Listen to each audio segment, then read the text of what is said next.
Hey guys, welcome back to episode 3 of our San Jose Sharks rebuild. In the last episode, we got all the way up till April 1st in our first season rebuilding the Sharks. We went through the trade deadline and moved out pretty much every movable asset that we possibly could for picks in this upcoming draft. So in this episode, we are going to finish out the season, hopefully not make the playoffs, and go through our first ever draft in the rebuild. So without any messing around, let's get right into it. Okay, so we're back April 1st of the first season. And as you can see here, we are still in a playoff spot, which, like I've mentioned throughout the first 2 episodes, is an issue because I do not want to be doing just good enough to get into a wild card and then getting knocked out in the first round. I've seen that happen way too many times as a Sharks fan. I want to get bad, and I want to get bad quickly.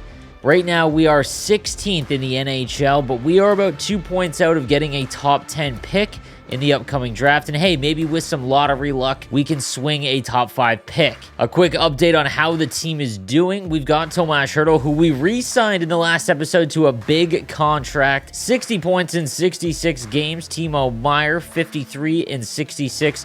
And Erik Karlsson with 43 in 66. He's had a resurgence in the real NHL, as well as in this rebuild. Logan Couture down at 37 points in 67 games is definitely a disappointment. We'll see if we can't get him going as the season goes along, but even if they don't, I'm all right with that. So I've mentioned throughout this rebuild some franchise mode tips and things that you want to do to have the most effective franchise possible. So in the past 2 videos, I've talked about the sections of scouting that you want to do. You want to start at the beginning of the season, scout, have all your scouts go until about January 1st, do it one more time until April 1st, and then the last section would be up till about the NHL draft. The reason for this is that you want to make sure that the players at the top end of the draft that are projected to go high are the ones that are scouted the most, because as you get later in the draft, the ability to pull big picks just isn't really there, so you want to focus on those top 4 rounds, really. Now, the script kind of changes in that April section of the draft, because after 2 full rounds of scouting, the top few picks and really the first, I would say, about 50 have really been scouted throughout each region. So I'm going to show you exactly what to do in this last case going from April until the draft. So we'll take the OHL, for example. Nothing changes here. We go to scout players. And as you can see, Matthew Savoy, who is going to be an extremely good player in the NHL, he has got a medium elite potential, and you see the 4 bars along the binoculars. That means that is guaranteed. That is the highest scouted rating. We know that putting more resources into scouting him just really wouldn't be worth it. So what you can do is see this bar right here. You can go all the way down. Anyone that has the 4 bars, you can skip over. There's no reason to scout this time because you already have the max selection, so there's no reason to wasting your scouts' resources. You'll see Korchinski here. He has got a medium elite. He's only got 2 bars of potential, so he needs to be scouted a little bit more to make sure that we've got his potential accurate. So what we'll do is just like we did in the prior 2 videos, you go to potential and comparison, and we're going to do that for every single one that only has 3 bars and below. That way, we get the most amount of info going into our first draft, and obviously, because the Sharks are so bad in terms of their prospect pool, this is going to be one of the more important things. So Tyler, hit me with some Jeopardy music.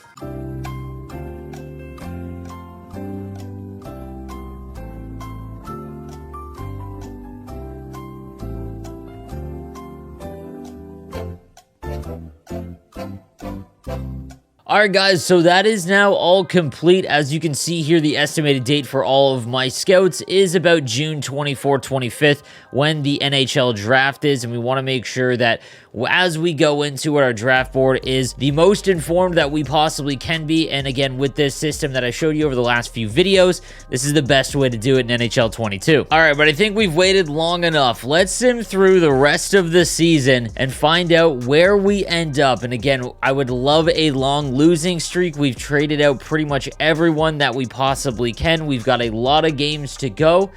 About, 15, 20. We'll see Here we go. All right, so it is April 17th, and the AHL season actually completed. And unfortunately, it doesn't look like our AHL squad made the postseason, which is fine. Again, this first season, we are just trying to get rid of everything, kind of flush out the organization. And yeah, we aren't going to make the playoffs in the AHL, but a big part of this rebuild is rebuilding the AHL as well, and we will be making that a priority going into the next few years. We'll take a quick look at how the AHL did, as Nick Merkley led the team with 54 points in 82 games. Cole Sillinger, who we picked up in the middle of the season for James Reimer from the Columbus Blue Jackets, kind of stole him there. 54 points in 85 games. Pasterchuk with 54 in 82 from the back end. So that's actually a really good season from the defense.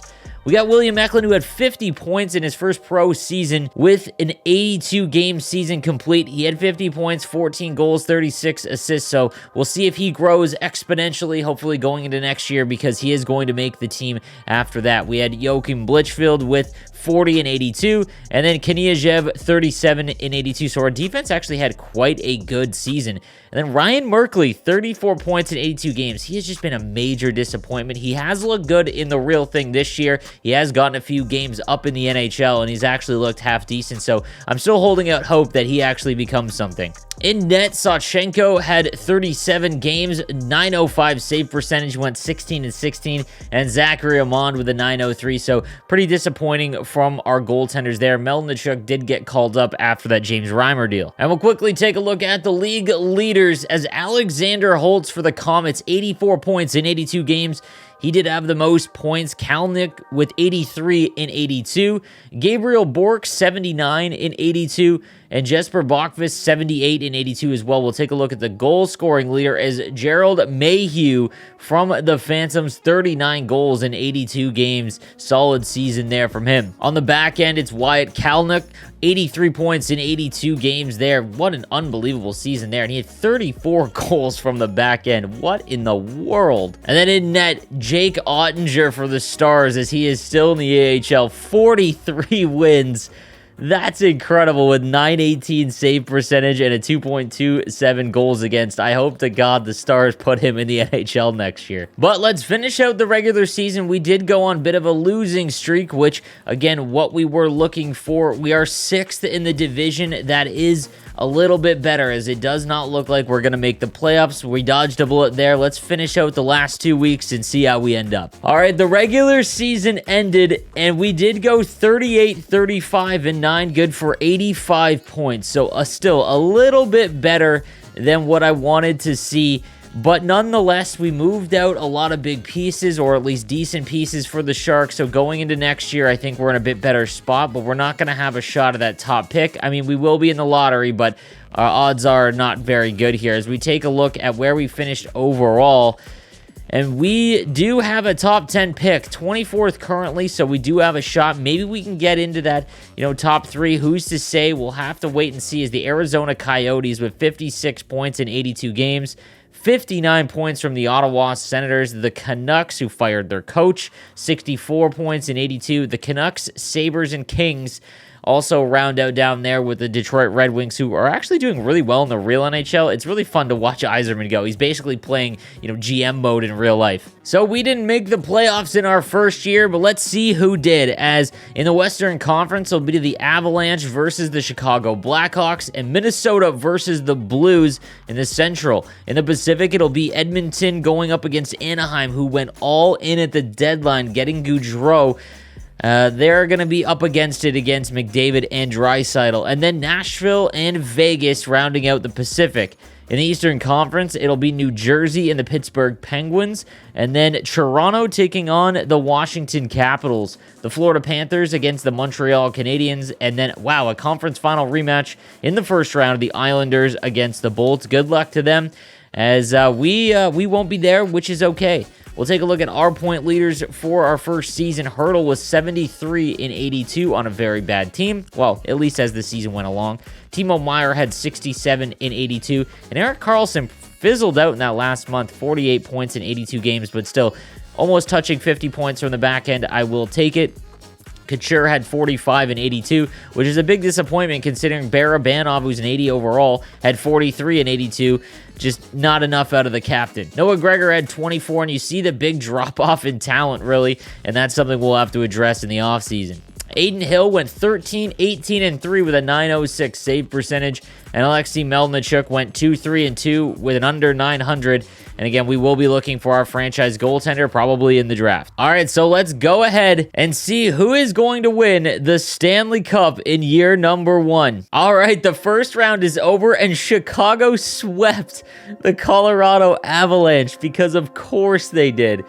Minnesota wins a round against the St. Louis Blues 4-1 as the Ducks, who again went all in at the deadline, 4-2 against the Edmonton Oilers, and they are going to take on the Vegas Golden Knights as they swept Nashville in their first round matchup. In the Eastern Conference, the New Jersey Devils, they fall to the Penguins 4-2, and Toronto still cannot get out of the first round as the Capitals win that series in 6. The Florida Panthers, they continue their impressive season, wiping out the Montreal Canadiens 4-1, and then Tampa sweeps the New York Islanders because we have just an immense amount of sweeps in the first round, so we'll see how this second round goes as we get towards our conference finals. And we've got our conference finals as the Vegas Golden Knights will take on the Minnesota Wild as Minnesota sweeps Chicago 4-0. Vegas beats the Ducks 4-1, so their effort to go all in comes up short. In the Eastern Conference, we've got the Capitals versus the Panthers as the Panthers win in 4 over the Tampa Bay Lightning, so there will be no three-peat as the Florida Panthers get their shot at their first cup. And oh my god, the Wild come back down 0-3 and knock out the Golden Knights to go on to the Stanley Cup. Unbelievable. They have the reverse sweep. I've been on the other end of that as a Sharks fan. That's absolutely brutal. And we have got one of the weirdest Stanley Cup finals that you're going to see. The Minnesota Wild against the Florida Panthers. I love it. I don't know how the ratings would do, though. And there you have it. The Minnesota Wild have won the Stanley Cup. The Calder goes to the Cleveland Monsters. And I gotta say, I didn't see that coming, especially considering they were down 0-3 in the conference finals. That's pretty unbelievable when you think about it. But now we're in our first offseason. We'll do a little bit of a recap, just taking a look at the awards for this year. The Stanley Cup goes to the Minnesota Wild. Obviously, the President's Trophy to the Tampa Bay Lightning. The Clarence Campbell Boy, Minnesota, and the Prince of Wales to the Florida Panthers. On to the individual awards, as the Art Ross Trophy goes to Connor McDavid for his 3rd time in the last 5 seasons. The Hart Memorial goes to Kirill Kaprizov for the Stanley Cup champion Minnesota Wild. Unreal. The Norris goes to John Carlson. He gets his first Norris Trophy. The Lady Byng goes to Kirill Kaprizov as he packs up the awards. The Calder goes to Lucas Raymond from the Detroit Red Wings. He really ran away with it. And the Conn Smythe goes to Zuccarello. Good to see. The Vezina to John Gibson. There we go, as the Ducks get a great performance from their goaltender. The Jennings goes to Gibson as well. The Bill Masterson goes to Adam Larson from the Seattle Kraken, so they have their first individual award winner. The Jack Adams to Bouwmeester of the St. Louis Blues. The Frank J. Selke, that one goes to Ryan O'Reilly. No real surprise there as he gets his 2nd one in the last 4 years. Ted Lindsay to Kirill Kaprizov. And the Maurice Richard to Alex Ovechkin, who at 400 years of age is still just pumping goals. All right, guys, but now is the most important time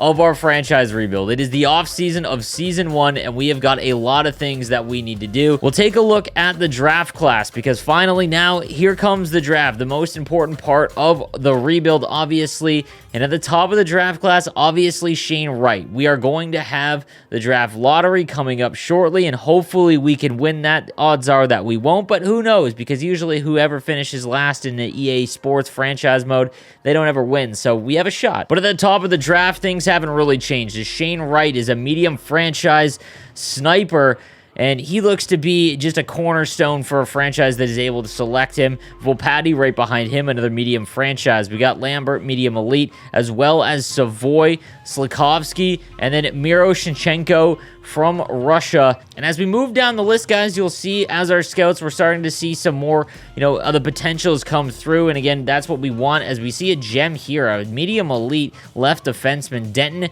Matejchuk. I'm brutal with names sometimes, guys, as he looks to be a medium elite. Well, hopefully he can get scouted a little bit more. Panofemus from my Niagara Ice Dogs, and I will be taking quite a few Ice Dogs because, again, I think that even if they don't turn into anything, they are some of my favorite players to watch in junior, and I would love them on the AHL team. All right, but here we go. We are going to sim up to the draft, and it's a big one. Here we go. All right, guys, it is time for the draft lottery. For anyone that does not make the postseason, this is the Stanley Cup. So let's go ahead and find out who wins the draft lottery in our franchise mode in the first season. This is a big one. We need a huge pull here as we finish inside the top 10. Didn't do nearly as bad as I wanted, but maybe we can get some luck. With the 16th selection in the NHL 22 entry draft, the Dallas Stars. The 15th selection in the 2022 NHL entry draft, the Calgary Flames. The 14th selection in the 2022 NHL entry draft,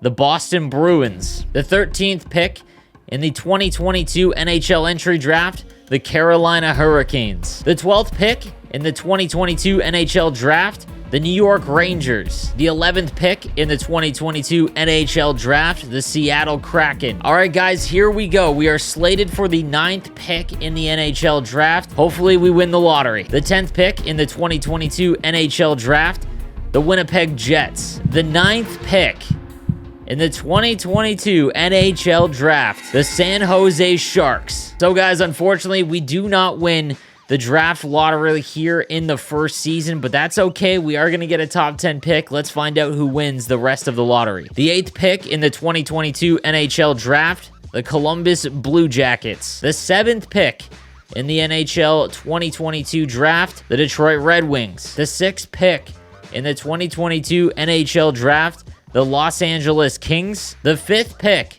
in the 2022 NHL draft, the Buffalo Sabres. The 4th pick in the 2022 NHL draft, the Vancouver Canucks. The 3rd pick goes to the Ottawa Senators as they fall from number 2 to number 3. And the 1st overall pick in the 2022 NHL draft, the Arizona Coyotes. As they finally win the draft, Philadelphia will take 2nd as they move up 1 spot.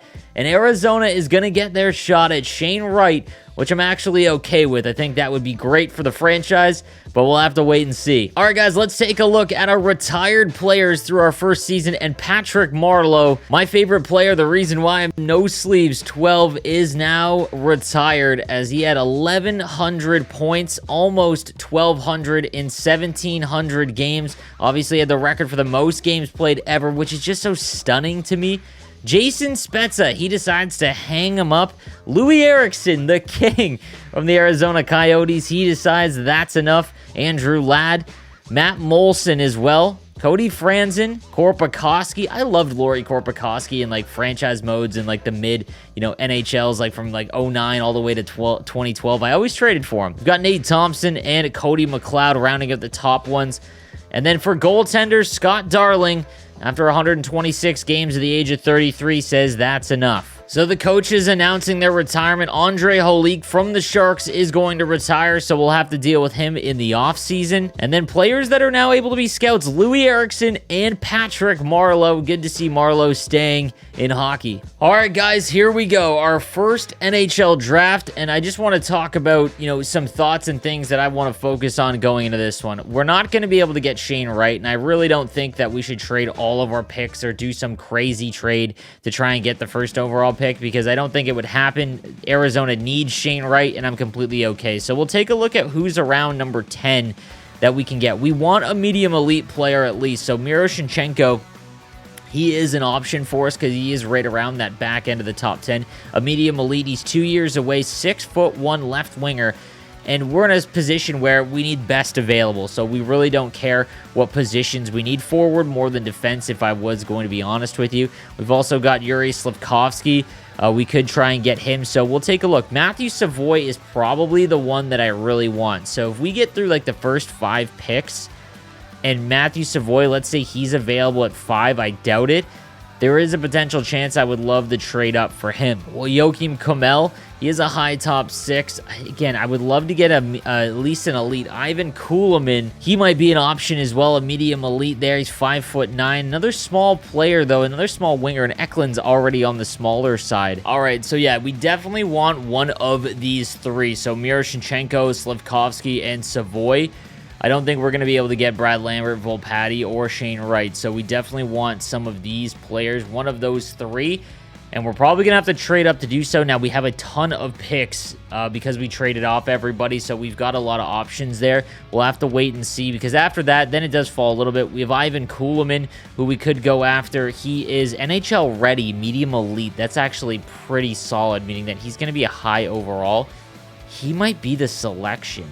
That's going to be a steal as we go down the list here. We'll have to wait and see. Here we go. Let's enter the draft, and here we go in our first season's draft. And Arizona is on the clock. You'd have to think that they are going to take Shane Wright. Here we go. We will sim the pick, and Shane Wright is an Arizona Coyote. You love to see it. So now we've got Philadelphia, who moved up from 3 to 2. I would have to assume that they are going to take Volpatti. And they do. Another medium franchise 80 overall player. And now this is where things get interesting. So at 3 overall, we'll take a look. They've got some options. So they've got Brad Lambert. They could go Matthew Savoy as well as Slivkovsky. And then Miroshnichenko with Daniil Yurov. This is where the drop-off kind of happens. Part of me wants to say don't trade up and just take and see if we can take Ivan Kulemin, who looks to be an unbelievable player right there. But we'll have to wait and see because if any of those guys are available at like 5 or 6, I think we can trade up and get them. So here we go. We'll sim this pick.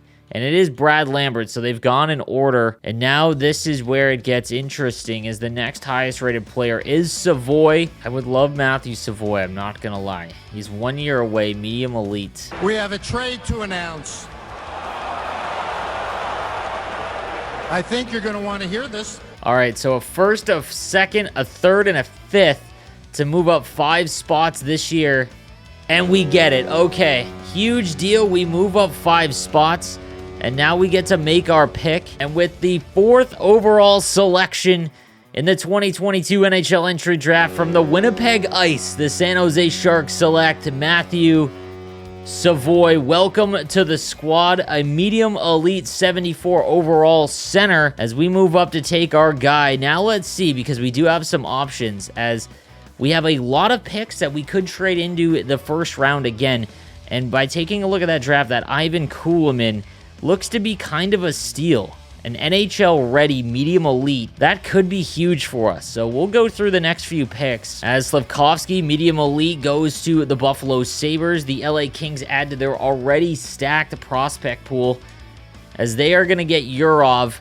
High top 673. That's where kind of I see that drop off, obviously, here. You've got Miroshnichenko, and then obviously the elites fall off, but then Kulemin's sitting right there. So the Detroit Red Wings are going to take Miroshnichenko, medium elite 70 overall. And now we're going to get interesting because the Jets do want to trade their top 10 pick. And if Kulemin's sitting there, I think we make that move.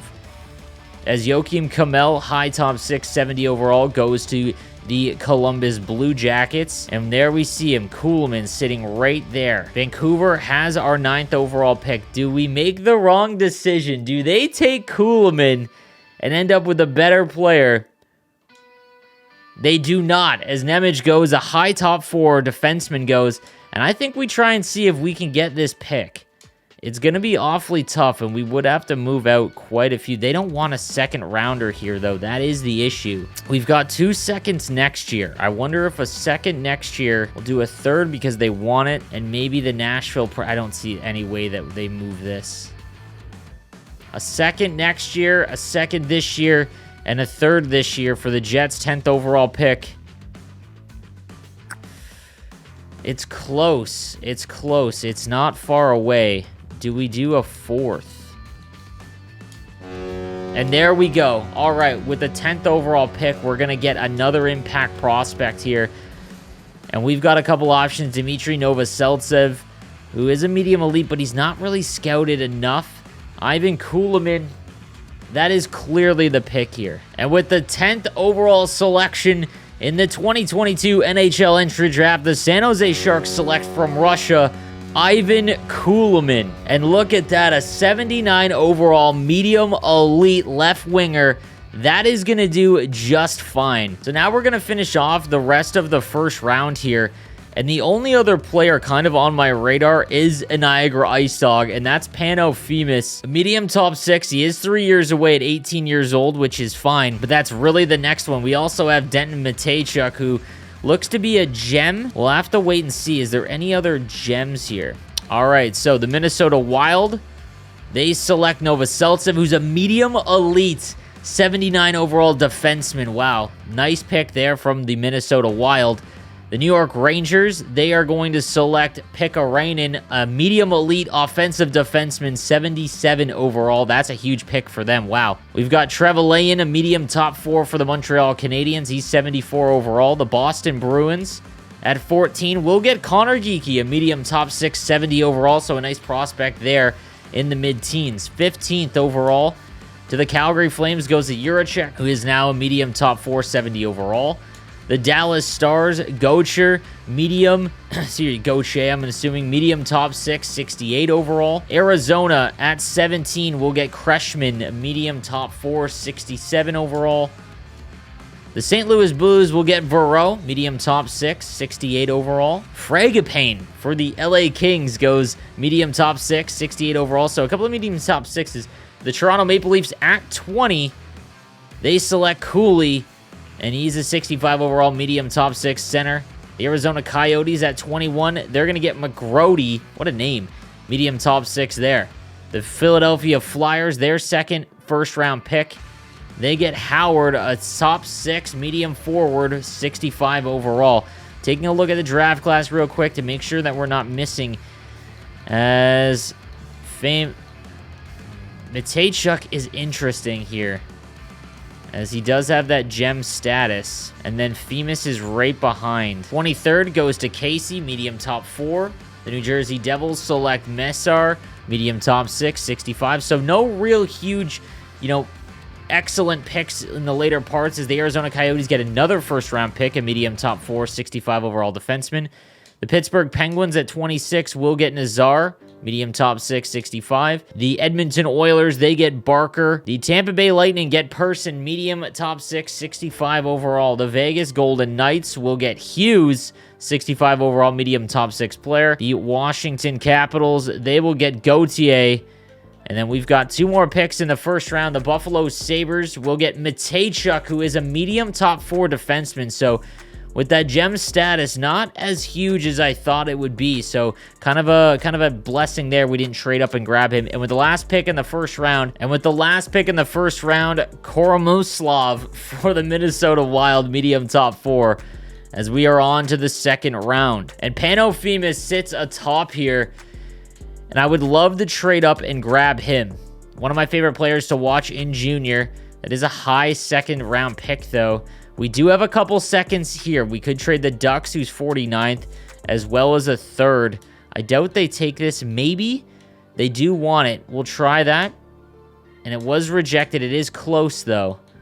We have 2 sevenths. Maybe we add in a 7th. All right, a 2nd, 3rd, 7th, and 6th to move up to 33rd overall. And they're not going to take it. We do have 2 fourths next year. They're not willing to part with it. That's tough. I would really like to get him. I don't want to trade 2 seconds, however. That's a lot. Is there anyone else in the second that looks to be a steal? Because I don't want to trade 2 second round. There doesn't look to be another one. So we might be okay trading 2 seconds. In fact, I think that's okay to move up to get our guy, or at least my guy. 2 second rounders here. I would love to get like a 4th back. I feel like that'd be fair, but they don't want him. Oh, they do. I wonder if we can get a 4th back. We cannot. They really do not want to move this pick. And there we go. Wow, 2 seconds and a 3rd. That was brutal. But with the first pick of the second round from the Niagara Ice Dogs, Pano Femis will join the Sharks organization, a 63 overall medium top 6 forward. And now we're out of picks for a little while. And I'm just taking a look at the draft board. And again, there isn't anything crazy. We'll just sort by potential and see where the next high elite. Thomas Hamera is 75 ranked. He's 4 years away, so he's going to be very low. Nolan Park is 17, 5 years ETA, so he's going to have a very low overall. Guys, again, I guess something I should explain here. So something that you should look for, if you go to the ETA, that kind of determines their overall. So if it says 1 year NHL ready, that's going to be like high 70s, even low 80s, usually. And when you go to the ETA and it gets further and further away, what you want to watch for is if they're 5 years away, make sure that they're young, because if you draft like a 19-year-old that's 5 years away, he's going to be like 50 overall or 60 overall, and he's not going to have enough time to grow. So it ends up being just kind of a wasted pick, even if he does have like a medium elite or a low elite chance to grow. But Nolan Park is way ranked down there, 152. We look to be a Tucker Tynan from my Ice Dogs, not scouted, but I wouldn't mind drafting him with our last pick. But we don't have a pick until pick 91. And you know what? I think we're okay with that. We are going to sim to our next pick, which is in the 3rd round. So we'll take a look at our draft now and who is available to us. As a, wow, medium top 9, Ethan Larman. 3 years away at 18. So he's going to be kind of mediocre, that's for sure. But that's a safe pick because we know what he is going to do. Basically, a medium top 4. Medium top 4 for Jackson Edward. He's 4 years away at 18. Ethan Larman. We do need AHLers too, guys. So we're not just drafting for the NHL. We'll take Ethan Larman. We'll play it safe here. And Ethan Larman is our 3rd round selection, a 63 overall medium top 9 forward. And we can go to our next pick, which is ways away. We're going to go to the end of the round. Was there any huge picks? I want to take a look in the 3rd round. Was there any like elites? I don't think so. Not seeing one, because it's always fun to go back and see if anyone stole a player. Someone that we should have taken, but doesn't look like it. Was there any in the 2nd? We didn't do it for the 2nd round either. Let's take a look. Did we miss a huge one in the 2nd round? Top 4, top 9. Not seeing any. So it looks like we dodged a bullet there. We didn't pass up anyone in the 2nd round, it looks like. His 5th rounder, all we've got is later round picks. And I doubt they might do this. A 7th and a 6th for a 5th, and we get it. Okay, perfect. So we are going to get our guy again. I'm really liking our draft so far. And we'll see what he ends up. This might not be anything, to be honest with you, but we've got a better shot, and I'd rather us find out in the 5th round than someone else. And a medium elite 55 overall Nolan Park in the 5th round. And we absolutely just won this draft. What a pull. Okay. Yes, sir. Unbelievable. That's huge for us. Okay, is there anyone else left that I actually want? I wouldn't mind Tucker Tynan. That would really be the only other player. Anyone that doesn't know, guys, he actually had a gruesome injury right before COVID happened. I was at that game. It was one of the most disturbing things I've seen in sports, especially in real life. And he battled back throughout 2020, and he was one of the best goaltenders in the OHL. He was just traded, so it's really sad to see him go, but he's an incredible OHL goaltender, and I hope he does get a shot with an NHL franchise. We'll see. He's the only other player I would like, and I think I can get him in the last round. So we are going to go to our last pick here, and we'll see who is available as we get the last pick of the draft. And is he available? Is there anyone else? Let me just make sure. No, there's no other options here. Come on, it would be great if we could get him. I would absolutely love this. And it does not look like he is available. So he was. Rosenzweig is. I've watched him too, but he just isn't really all that great. Man, that sucks. So we didn't get Tucker Tynan. That's okay. A low top 9, Kip Foligno, to round out our selections here. All right, and the NHL draft is complete. As we get Matthew Savoy, we trade up to 4th overall, get Savoy, and then we take Ivan Kulemin at 10. Panofemis is our 33rd overall selection. Larmond at 91. Nolan Park, huge pick of the draft here. And then Kip Foligno was the last pick of the entire draft. So some great selections there. We've got 5 real good prospects that we can either deal or just try and help grow because our cupboard needs some help. All right, guys, so after the draft, we do have one scout with an expiring contract that we'll have to deal with, Amelia Nienema, the SHL. And then we're going to start our free agent, or our re-sign phase. We'll go through that right now. We'll take a look at the situation. We did sign Hurdle in the season, so he's at 7.75 for the next 7 years, I believe. So that's quite a good deal. Timo Meier, we're going to have to deal with as well next year, as he's got 1 more year left. Barabanov is a UFA right now. He's an 81 overall. Meier's up to a 90 overall, by the way. What does Barabanov want? He wants $3 million for 3 years. I really like Barabanov in real life. He is not worth that. We've got 19 mil in cap space. Finally, this team has some cap space, and I don't want to just absolutely hammer it by making some bad contracts. Jake Middleton wants 2.15. We do need some actual defensemen, and Ivan Kuhlman's a 79 overall at 18 years old. He might make the team out of camp. We'll have to wait and see. If Knizhov, another RFA, he wants 1.5 for 3 years. I'm actually kind of okay with, because he is 24. He'll still be an RFA, and we do need some cheaper players, so I'm actually okay with offering this contract. We'll see if Knizhov resigns. Leonard, he wants, man, I don't want to sign him to it. I really didn't want to sign him. Maybe a 1-year deal. I'm thinking a 1-year deal at 1 mil. It is only a one-way deal, but we might be able to just put him in the AHL for the season with the intention of him staying there. He is 23 years old, medium top 6, so he can grow. We'll see what happens here. Noah Gregor, also 23 years old, but same situation. Medium top 9, 77 overall. Eklund, we have Nick Merkley. He wants a 2-way deal for 1 more year. I'm okay. He was our leading scorer in the AHL. So Nick Merkley will stay, or at least we'll re-sign him. We'll try to. Cole Sillinger's on a nice deal. Chmelevski, who I would like to re-sign, he does want a 2-way deal for at least 1 more season. Okay with that, as the AHL will be a focus for us. Blickfeld, he wants a 1-way deal. Absolutely no shot. Cardwell. Okay, so medium top 9, 75 overall, 19 years old. We definitely want to offer him his entry-level deal. That's solid, so we are going to sign him. Matthew Savoy is 74 overall, 18 years old. We're not going to put him and burn a year of his contract. We're going to keep him unsigned so that he plays in the AHL for another season. We won't burn his entry-level deal. Gadjevich, he can go. He does want to. I would like to keep him as a 2-way player or in the AHL, because I do like Jonah Gadjevich in the real NHL. So we'll see if he takes that, a 2-way deal for 2 years. Yanni Hadaka. Pasenchuk had like 50 points in the AHL. He wants the max. Sure, let's try it. We'll see if he resigns. Bordelot is 73 overall. He could make the team as well. Medium top 6. Put him in the AHL. Why not?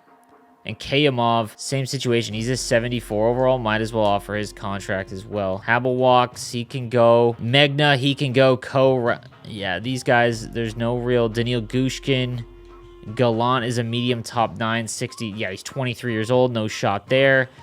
And then these guys down here, there's no real need to sign them. Melnichuk is a low elite. Wow. Okay, we might as well try and get him for 3 years. I don't think he'll have enough time to grow, though, because he's already 24, 23 years old. Sawchenko as well. Bordelot is not growing, or Goudreau is not going, or growing. Sawchenko. Okay, there we go. All right, let's see. We'll advance a day. And Jonah Gadjevich, he does renew his contract with us. He'll be in the AHL this year. Nikolai Knizhov, he will sign for a few years as well. Nick Merkley, our leading scorer in the AHL, he stays. Sawchenko also stays, so another good goaltender for us. Chmelevski in the AHL. John Leonard takes his 1-year deal. Melnichuk does as well. Pasenchuk. Ethan Cardwell, he'll take his entry-level contract. Bordelot takes his. Kayamov takes his.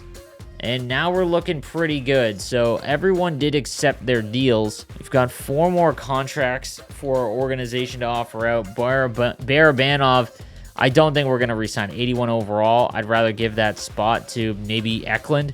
Kuhlman, I think we're going to offer. But at 18 years old, do we just keep him? We have no real shot at the Cup this year. And I'm wondering if it'd be better to just keep him in the... Maybe we could send him down. We're going to sign him to his deal.